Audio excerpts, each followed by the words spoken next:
Hello student, welcome to my new video. आज का video आप सभी के लिए बहुत ही ज़्यादा इंपॉर्टेंट है क्योंकि हम पढ़ रहे थे क्लास 11th केमिस्ट्री का 8 चैप्टर जो है कार्बनिक रसायन। यहाँ पे कार्बनिक रसायन हम क्या पढ़ रहे थे? कार्बनिक रसायन चैप्टर पढ़ रहे थे। ठीक है ना। थोड़ा सा यहाँ पे टाइपिंग में मिस्टेक है, मैं इसको थोड़ा सा सुधार करके यहाँ पर रसायन लिख दे रहा हूँ। ठीक है जी, अब बेटर है। तो कार्बनिक रसायन हम पढ़ रहे थे, इस चैप्टर का ये दूसरा वीडियो है। आज के इस वीडियो में मोस्टली हम ये टॉपिक पढ़ने वाले हैं जो है कार्बनिक यौगिकों का वर्गीकरण। तो कार्बनिक यौगिकों को वर्गीकरण कैसे हुआ है, किस प्रकार से हुआ है, किन किन भागों में बांटा गया है, पूरा हम डिटेल में एक्सप्लेन करने वाले हैं। आज के इस वीडियो में सब आसानी से समझ में आएगा। तो चलिए जी स्टार्ट करते हैं, समझने का प्रयास करते हैं। ठीक है ना। देखिए, सबसे पहली बात, जो कार्बनिक यौगिक है ना उसको दो भागों में बांटा गया है। और वो कौन कौन सा? देखिए, पहला हमारा है खुली श्रृंखला, जिसे हम एक और नाम से जानते हैं अचक्रीय यौगिक। ठीक है ना। खुली श्रृंखला कहें या अचक्रीय यौगिक कहें, तो पहला तो ये है। दूसरा किस भाग में? बंद श्रृंखला यौगिक, या हम कह सकते हैं चक्रीय यौगिक। ठीक है ना। तो ये हमारे पास सबसे पहला है कि कार्बनिक यौगिकों को दो भागों में बांटा गया है। पहला होता है खुली श्रृंखला यौगिक, या हम कह सकते हैं अचक्रीय यौगिक। दूसरा है बंद श्रृंखला यौगिक, जिसे हम कह सकते हैं चक्रीय यौगिक। ठीक है ना। अब हम पहले इस पर डिस्कस कर लेते हैं। अब खुली श्रृंखला यौगिक है या चक्रीय यौगिक है, इसको फिर से दो भागों में बांटा गया है। पहला है जो हाइड्रोकार्बन में, और दूसरा होता है हाइड्रोकार्बन व्युत्पन्न में। ठीक है ना।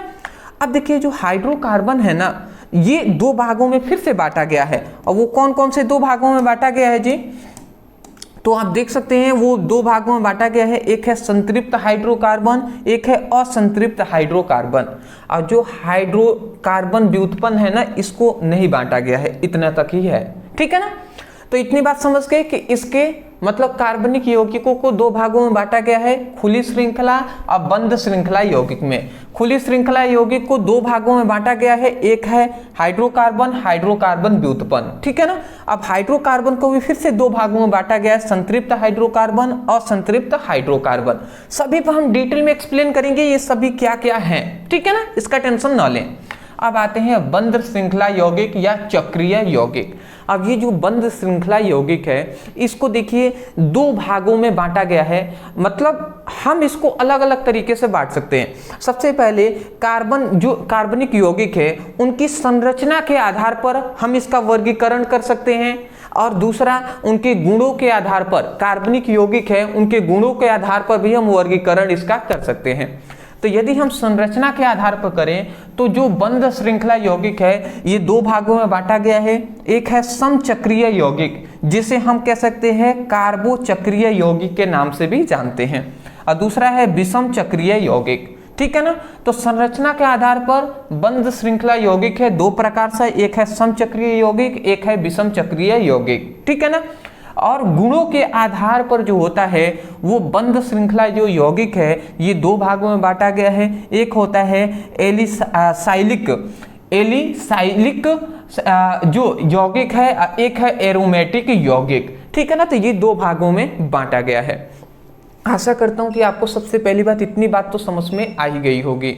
स्क्रीनशॉट ले लें, फिर अब हम एक एक करके डिटेल में इन सभी के बारे में हम जानते हैं। ठीक है ना। चलिए जी स्क्रीनशॉट ले लें। ठीक है जी, ये थोड़ा सा आपको एरोमेटिक ये थोड़ा सा कम दिखाई दे रहा है। चलिए, अब बेटर तरीके से दिखाई दे रहा होगा। ठीक है ना। अब आपको दिखाई दे रहा है एरोमेटिक यौगिक है। ठीक है जी। अब नेक्स्ट, अब हम सबसे पहला आप देखिए क्या क्या हम पढ़ने वाले हैं। सबसे पहला, कार्बनिक यौगिकों को दो भागों में बांटा गया, एक इसमें एक इसमें। तो अब हम पहले इस वाले पूरे प्रकार को पढ़ लेंगे, उसके बाद हम इसके नीचे वाले प्रकार को पढ़ेंगे। ठीक है ना। तो पहले हम खुली श्रृंखला को हम पढ़ते हैं। खुली श्रृंखला यौगिक क्या होते हैं, उसके बाद कार्बोहाइड्रेट, हाइड्रोकार्बन क्या होता है, हाइड्रोकार्बन व्युत्पन्न क्या होता है, हाइड्रोकार्बन जो है इसके दो प्रकार होते हैं, संतृप्त असंतृप्त, ये सब क्या होते हैं पहले इसको जानते हैं। पहले हम खुली श्रृंखला यौगिक को पढ़ेंगे। तो देखिए क्या होता है जी खुली श्रृंखला यौगिक। तो देखिए यहाँ पे कार्बनिक यौगिकों का वर्गीकरण दो भागों में किया गया है। सबसे पहला आता है खुली श्रृंखला यौगिक या अचक्रीय यौगिक के नाम से हम जानते हैं। दूसरा आता है बंद श्रृंखला यौगिक, ये यौगिक है जी, बंद श्रृंखला यौगिक या अचक्रीय यौगिक। अब देखिए, अब सबसे पहला हमारा आता है खुली श्रृंखला, जो पहला वाला था ना, तो खुली श्रृंखला यौगिक या अचक्रीय यौगिक हम जानने वाले हैं।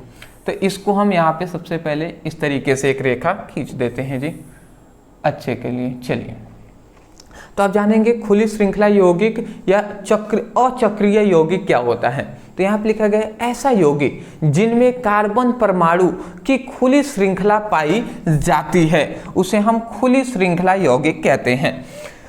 मतलब आप समझ गए होंगे कि ऐसा यौगिक जिसमें कार्बन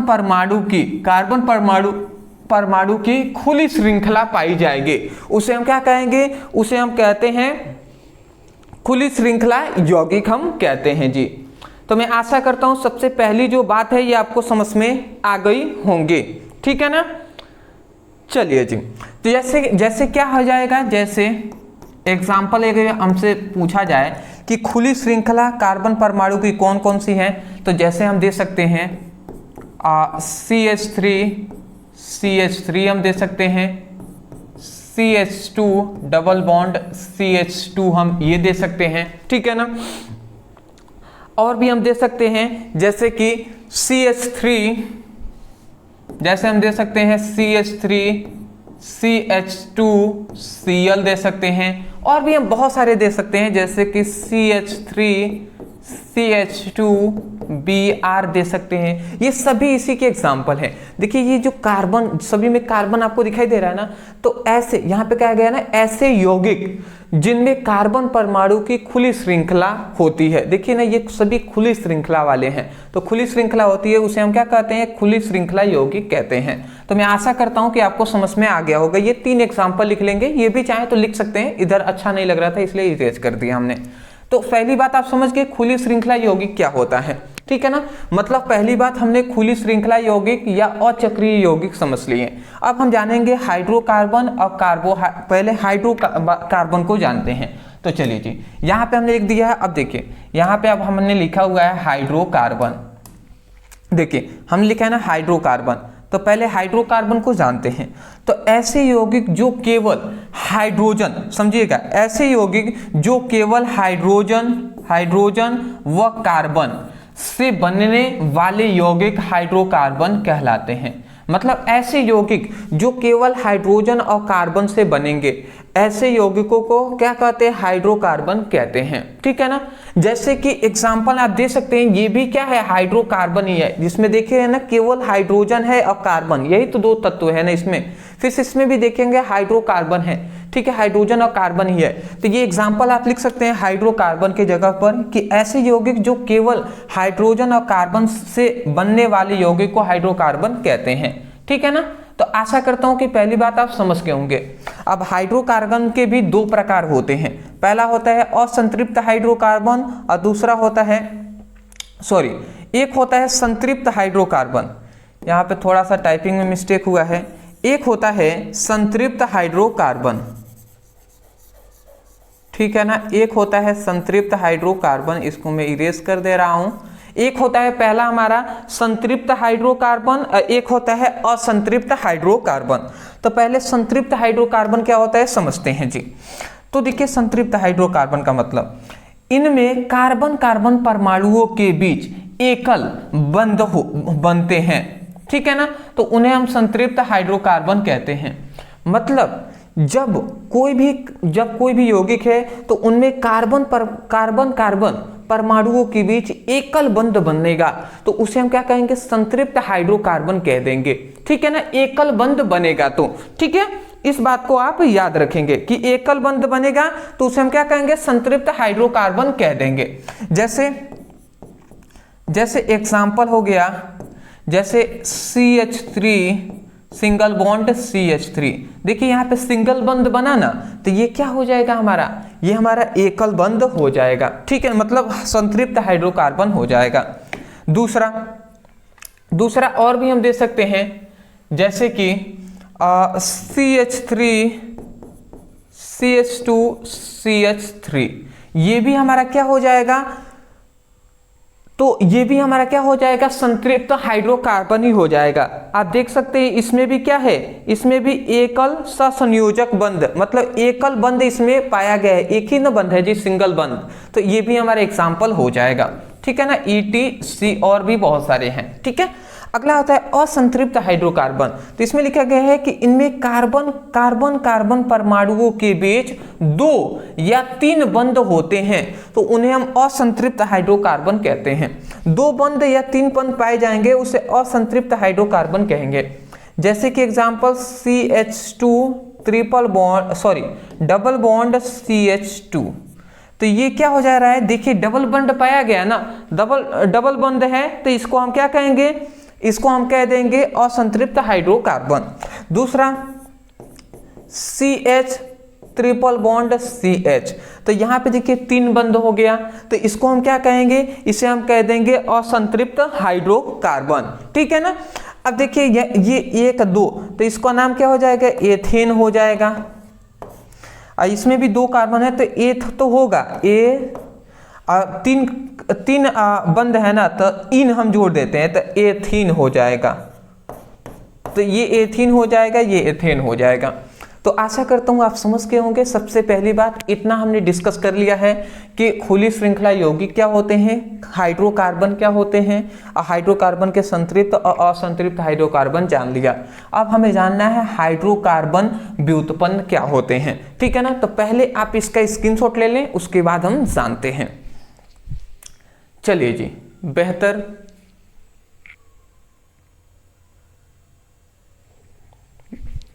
बहुत बेहतर जी।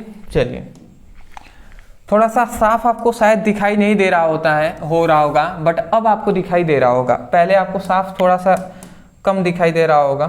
चलिए जी, कोई नहीं, कैमरे की थोड़ी सी डिफ़ॉल्ट कभी कभी हो जाती है, ठीक है ना, सेटअप अच्छे से नहीं हो पाता। तो चलिए अगला आता है हाइड्रोकार्बन व्युत्पन्न क्या होते हैं। तो जब हाइड्रोकार्बन, देखिए यहाँ पे लिखा गया है कि जब हाइड्रोजन और कार्बन में कार्बन परमाणु के स्थान पर क्या आ जाता है जी, मतलब Cl, ठीक है ना। यहां पे थोड़ा सा गलत लिख दिया गया है, यहां पर Cl मतलब ये आप यहां पर कार्बन नहीं होना चाहिए, यहां पे हाइड्रोजन होना चाहिए, ठीक है ना। इसको मैं थोड़ा सा इरेज कर दे रहा हूं, यहां पे ऐसे टाइपिंग में थोड़ी बहुत मिस्टेक हो जाती हैं। चलिए जी,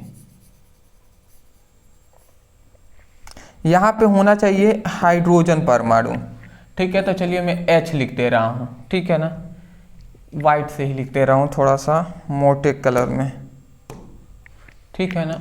चलिए जी, अब ठीक है ना। चलिए, तो यहाँ पे ये कहा जा रहा था, यहाँ पे ये कहा जा रहा है कि जब हाइड्रोजन कार्बन, मतलब जब हाइड्रोजन और कार्बन होना, ऐसे हाइड्रोजन और कार्बन वाले जो यौगिक होंगे, तो जब हाइड्रोजन कार्बन में से हाइड्रोजन परमाणु के स्थान पर Cl आ जाए, Br आ जाए, OH आ जाए, आदि ये सभी तत्व आ जाते हैं, समूह आ जाते हैं, तो उन्हें हम क्या कहते हैं, हाइड्रोकार्बन कहते हैं, ठीक है ना।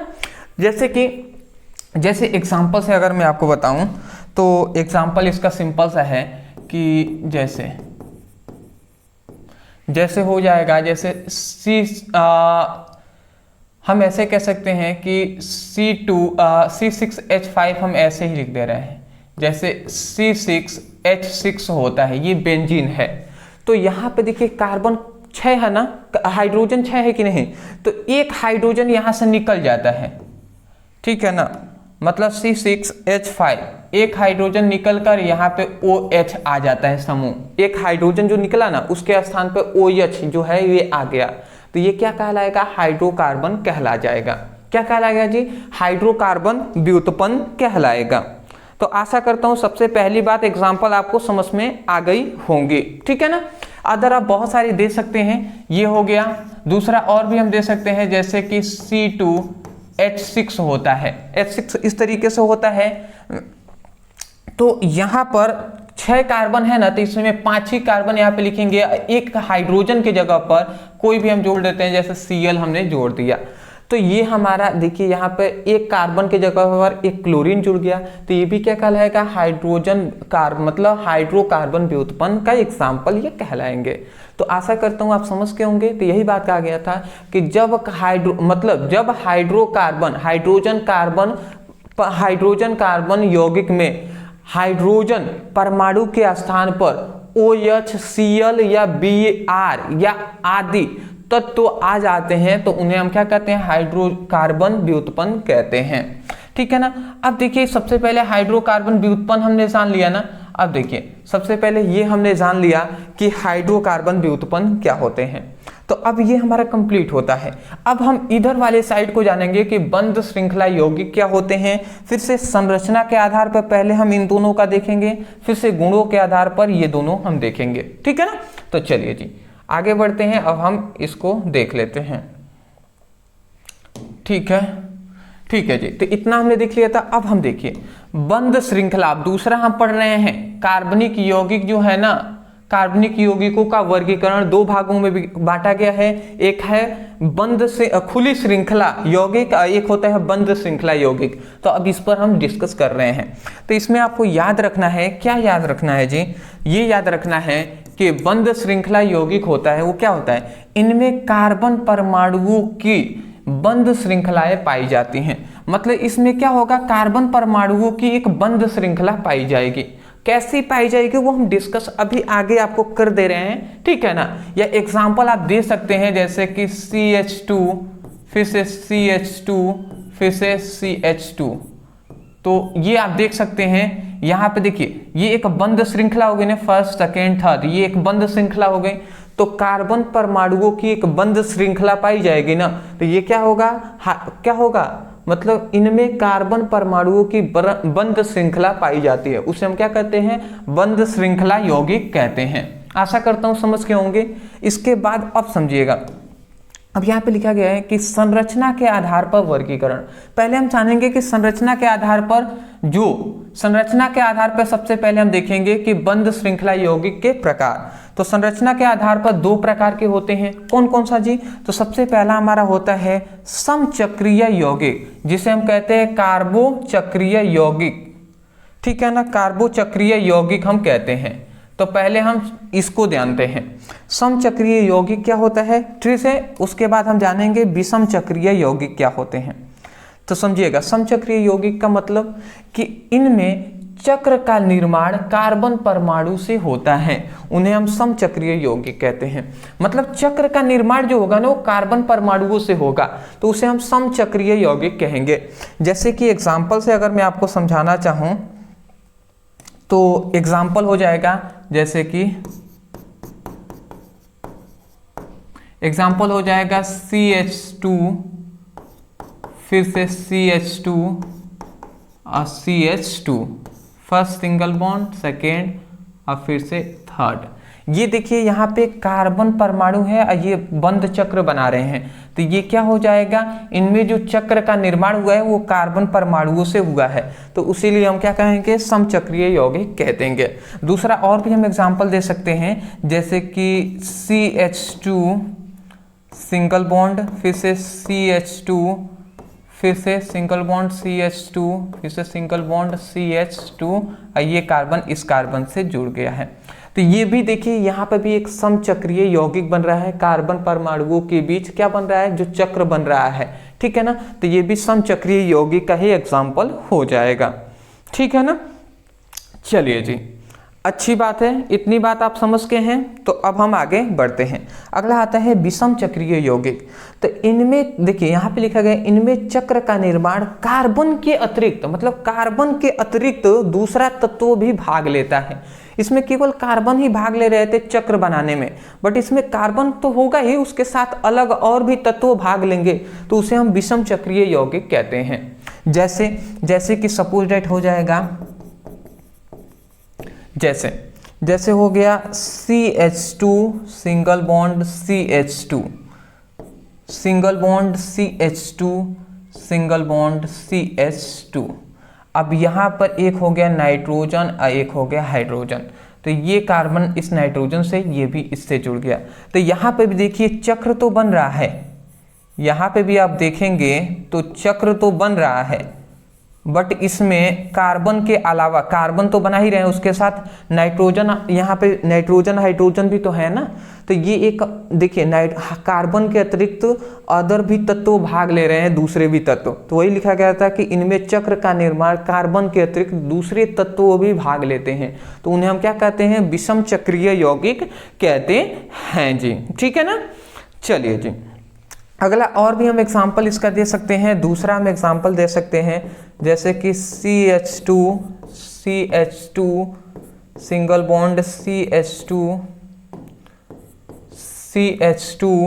ये ऑक्सीजन से जुड़े हुए हैं। ठीक है ना। तो ये भी हमारा एक एग्जाम्पल हो जाएगा। आशा करता हूँ समझ के होंगे। स्क्रीनशॉट लीजिए, आगे बढ़ते हैं।